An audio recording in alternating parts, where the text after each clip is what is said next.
بسم اللہ الرحمن الرحیم۔ السلام علیکم۔ آج ہم قرآن مجید کے خلاصے کا چھٹا حصہ پڑھیں گے۔ 27 ایپیسوڈز میں ہمیں اس کو مکمل کرنا ہے۔ ہم سورہ مائدہ شروع کر چکے تھے، آج ہم سورہ مائدہ پوری کر کے سورہ انعام کی چند آیات کو بھی دیکھیں گے۔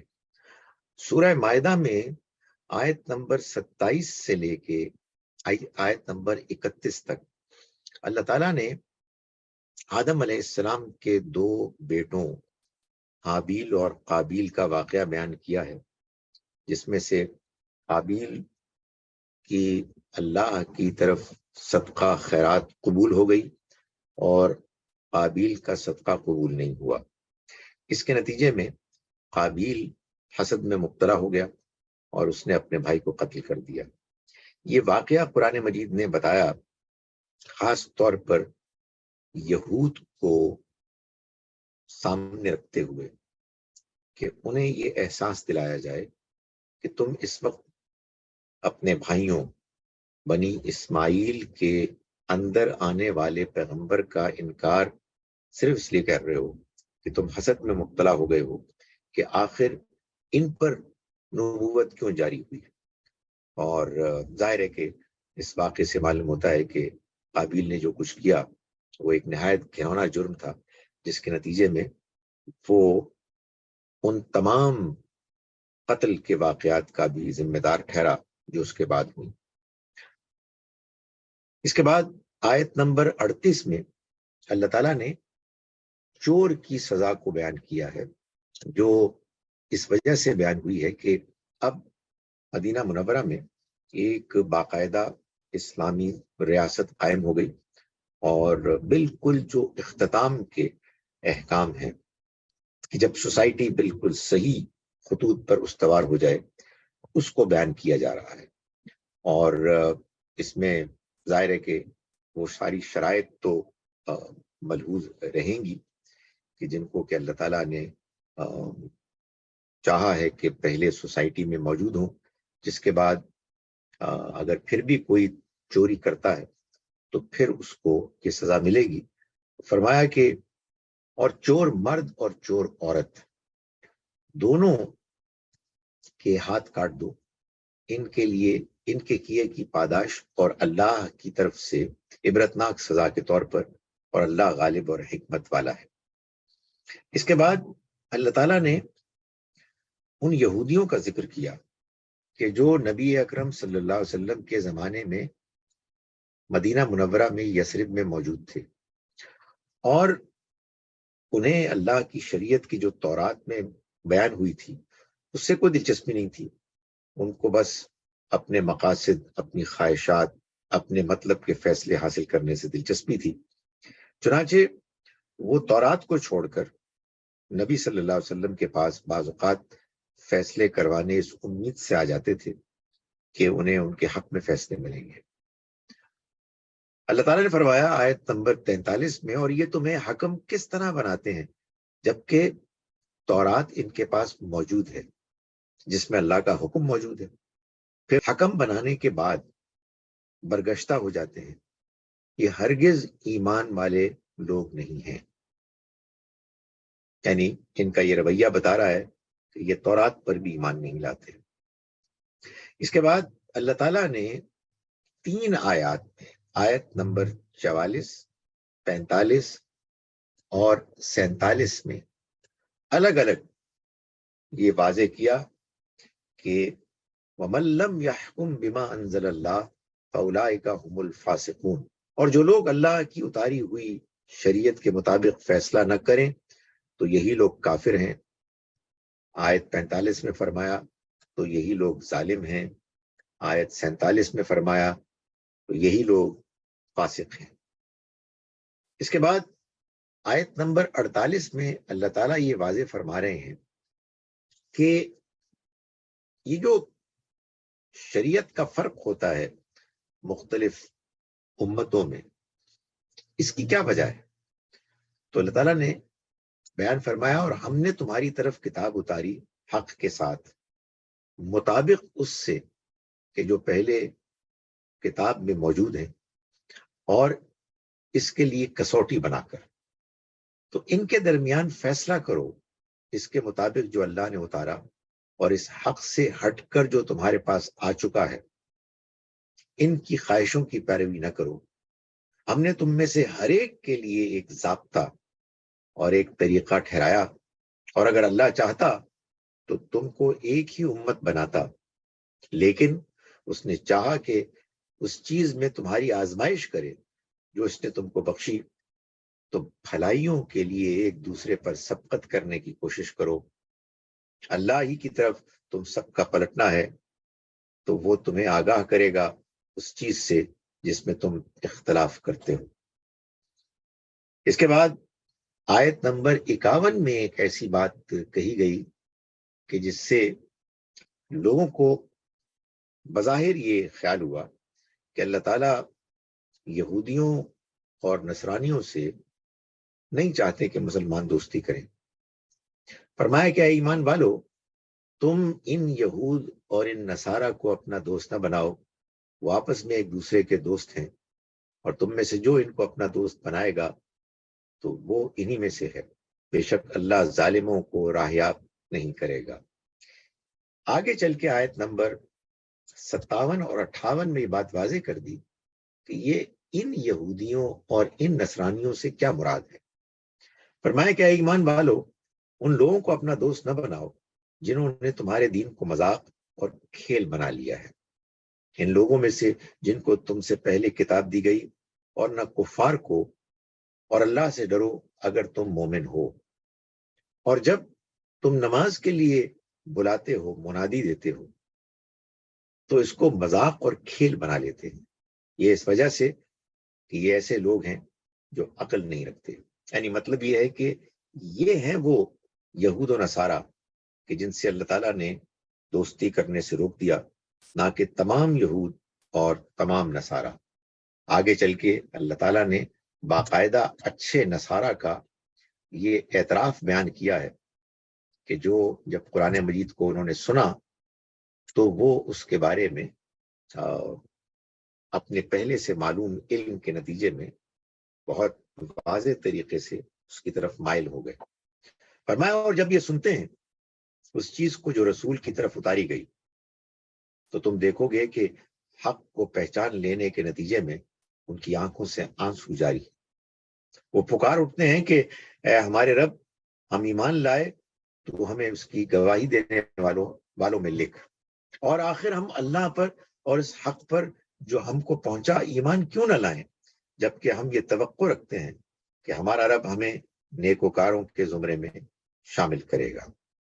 اس بات کو بیان کرنے کے بعد اللہ تعالیٰ نے جیسے کہ سورہ نساء سے معلوم ہوتا ہے کہ اس کے آخر میں 4 سوالات کے جوابات ہیں، آیت نمبر 86 کے بعد بالکل ایسے ہی سورہ مائدہ میں بھی ان سوالات کے جوابات دیے گئے ہیں کہ جو سورہ مبارکہ کو پڑھتے ہوئے ذہن میں پیدا ہوتے ہیں۔ وہاں 4 سوالوں کے جواب تھے، یہاں 5 سوالوں کے جواب ہیں۔ اس سے بھی یہ معلوم ہوتا ہے کہ یہ جو سٹائل ہے بیان کا، پریزنٹیشن کا، یہ صرف ان 2 صورتوں میں ہے، اور یہ دونوں صورتیں باہم دیگر ایک جوڑا ہے، تو مل کر ایک جوڑا بنتے ہیں۔ پہلا سوال یہ تھا کہ اگر یہ اتنا اہم ہے کہ آپ عہد کی پابندی کریں، تو اگر کسی چیز کو انسان عہد کر کے حرام کر بیٹھا ہے تو پھر اس کا کیا علاج ہے؟ کیونکہ اللہ تعالیٰ نے یہ بات تو بیان کر دی تھی کہ شروع ہی میں کہ مسلمانوں کے لیے عہد کی پابندی ضروری ہے، تو اگر فرض کیجئے کہ کسی نے ایک غلط چیز کے بارے میں کہ جو دین کے خلاف ہے قسم کھا لی ہے اور عہد کر لیا ہے، تو اس کا کیا علاج ہے؟ تو اللہ تعالیٰ فرماتے ہیں آیت نمبر 89 میں، تمہاری قسموں میں جو غیر ارادی ہیں ان پر تو اللہ تم سے مواخذہ نہیں کرے گا، لیکن جن قسموں کو تم نے پختہ کیا ہے ان پر مواخذہ کرے گا، سو ان کا کفارہ دیں، ان کا کفارہ 10 مسکینوں کو کھانا کھلانا ہے، اس معیار کا جو تم عام طور پر اپنے اہل و عیال کو کھلاتے ہو، یا ان کو کپڑے پہنانا یا ایک غلام کو آزاد کرنا، اور جو اس کی قدرت نہ رکھتا ہو وہ 3 دن کے روزے رکھ دے. یہ تمہاری قسموں کا کفارہ ہے جبکہ تم قسم کھا بیٹھو اور اپنی قسموں کی حفاظت کرو. اس طرح اللہ تمہارے لیے اپنے احکام کی وضاحت کرتا ہے تاکہ تم اس کے شکر گزار بنو.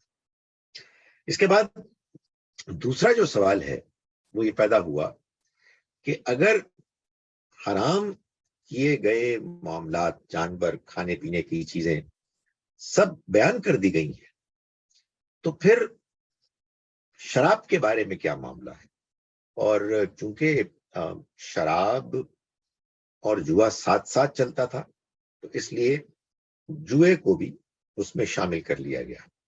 اور آیت نمبر 90 اور 91 میں اللہ تعالیٰ نے واضح فرمایا کہ ایمان والو، شراب، جوا، تھان اور پانسے کے تیر بالکل نجس، ناپاک، شیطانی کاموں میں سے ہیں. ان سے بچو تاکہ تم فلاح پاؤ. شیطان تو بس یہ چاہتا ہے کہ تمہیں شراب اور جوئے میں لگا کر تمہارے درمیان دشمنی اور کینہ ڈالے اور تمہیں اللہ کی یاد سے اور نماز سے روکے. تو بتاؤ کیا اب بھی تم ان سے باز نہیں آؤ گے؟ اس کے بعد پھر یہ سوال پیدا ہوا کہ احرام میں شکار کی جو حرمت ہے، اگر اس کی خلاف ورزی ہو جائے تو کیا کیا جائے؟ اس پر جواب دیا گیا آیت نمبر 95 میں. پھر سوال پیدا ہوا کہ جو ہدی کے جانور ہیں اور جو قلائد کی طرح، جو قلائد کے بارے میں اللہ تعالیٰ نے احترام کا حکم دیا ہے کہ جو پٹے پڑے ہوئے ہوں اور جن کو ہار پہنائے گئے ہوں، یہ سب وہ حرمتیں ہیں، سب وہ اللہ کے شاعر ہیں کہ جو اللہ کے گھر کے، اللہ کے احترام میں ان کو یہ حیثیت حاصل ہے.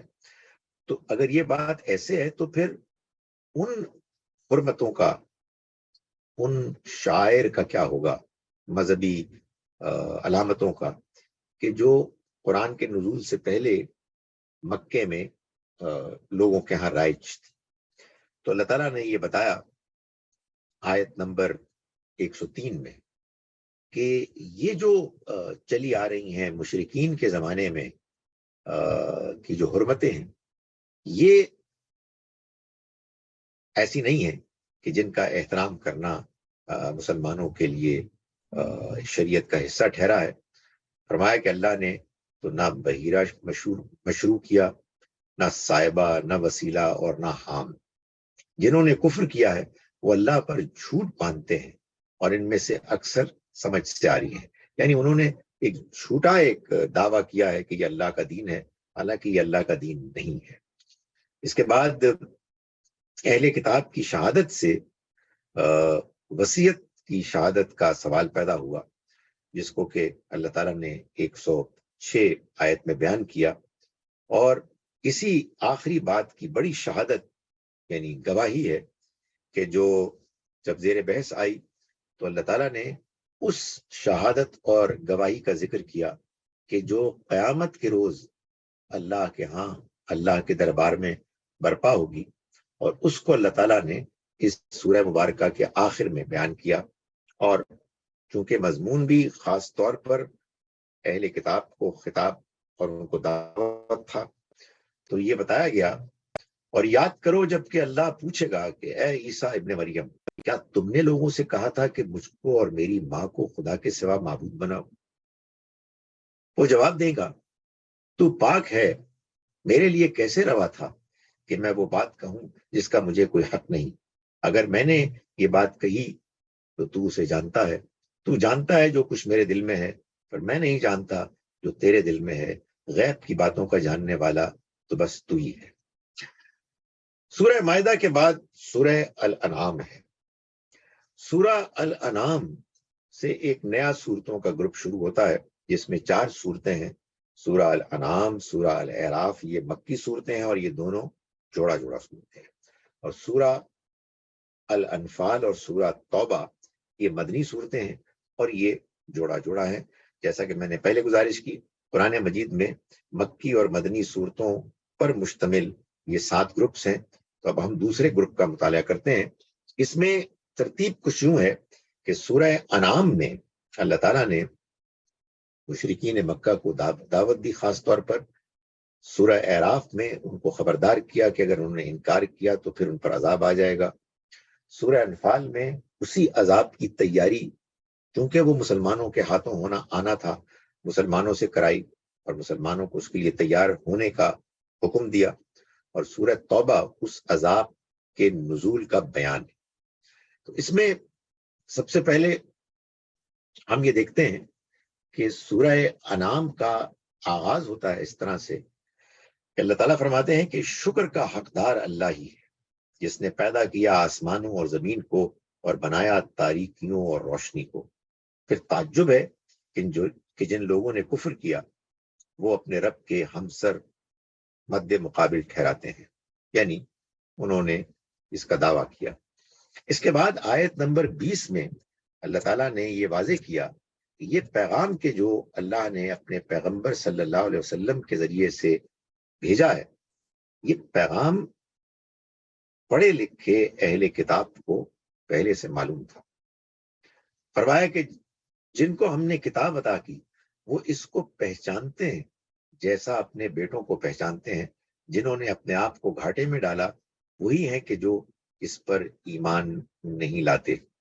اس کے بعد اللہ تعالیٰ نے دعوت کے مختلف پہلو پیش کیے اور ان کے اعتراضات کا جواب دیا، اور آیت نمبر 42 میں فرمایا کہ اور ہم نے تم سے پہلے بہت سی امتوں کے پاس اپنے رسول بھیجے، بس ان کو مالی اور جسمانی تکالیف میں مبتلا کیا تاکہ وہ خدا کے آگے جھکیں۔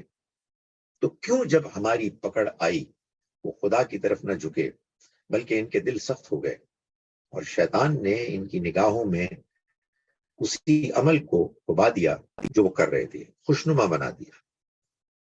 تو جب انہوں نے فراموش کر دیا اس چیز کو جس سے ان کو یاد دہانی کی گئی، تو ہم نے ان پر ہر چیز کے دروازے کھول دیے، یعنی فراوانی کر دی، یہاں تک کہ جب وہ اس چیز پر اترانے لگے جو انہیں دی گئی تو ہم نے ان کو اچانک پکڑ لیا، بس وہ بالکل ہکا بکا رہ گئے۔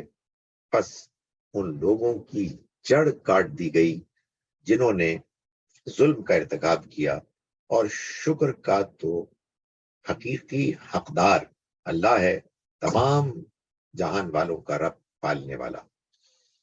آج کے اس سلسلے کی آخری آیت جو ہم دیکھیں گے وہ آیت نمبر 59 ہے سورہ انعام کی، جس میں فرمایا گیا اور غیب کی کنجیاں اسی کے پاس ہیں، اللہ کے پاس ہے، اس کے سوا ان کو کوئی نہیں جانتا، اور خشکی اور سمندر میں جو کچھ ہے اس سے وہ خوب واقف ہے۔ کوئی پتا نہیں گرتا مگر وہ اس کو جانتا ہے، اور نہ زمین کی تہوں میں کوئی دانہ گرتا ہے، اور نہ کوئی تر اور نہ کوئی خشک چیز ہے مگر وہ ایک روشن کتاب میں درج ہے۔